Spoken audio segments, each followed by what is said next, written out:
Je donne la parole à Geneviève Garrigos.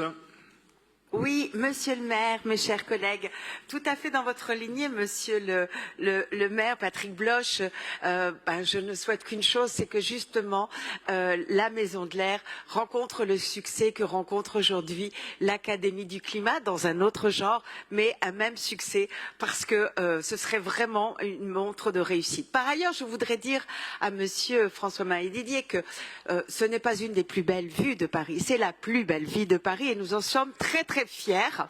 Nous en sommes très fiers et non, laissez-nous quelque chose dans le 20e. Voilà, je savais que j'allais susciter de l'intérêt pour cette délibération.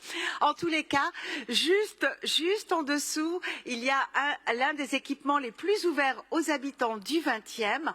C'est une belle promesse que la Maison de l'Air réussit à tenir et je vous garantis, monsieur Sorel, que nous allons la maintenir.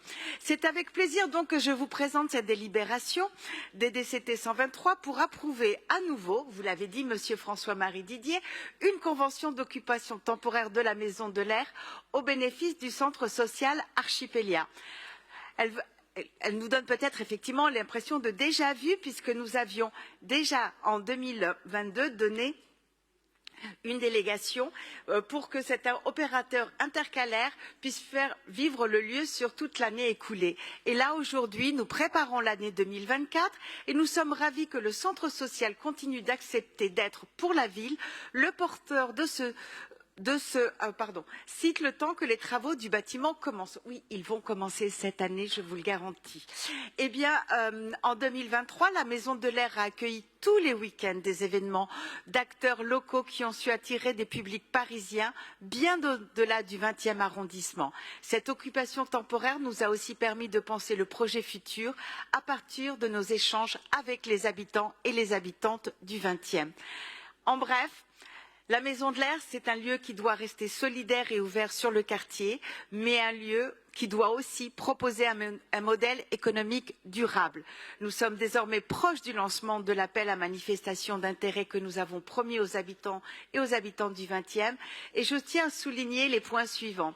La mairie du 20e a pleinement participé à la rédaction d'un cahier des charges de cet appel à projet et celui-ci prend bien en compte les résultats de la concertation menée par la mairie. Je ne vous ai pas vu souvent, monsieur François-Marie Didier, lors de ces concertations, notamment sur le volet d'action de solidarité, une tarification adaptée au tissu économique local, une programmation culturelle et une ouverture sur les associations de belles villes.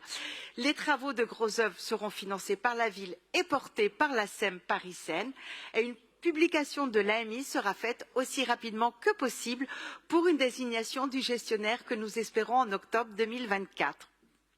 Pour conclure, je me réjouis qu'avec ce projet, la Maison de l'Air continue de remplir sa double promesse, celle de la plus belle vue de Paris, j'insiste, depuis un lieu ouvert aux habitantes et aux habitants.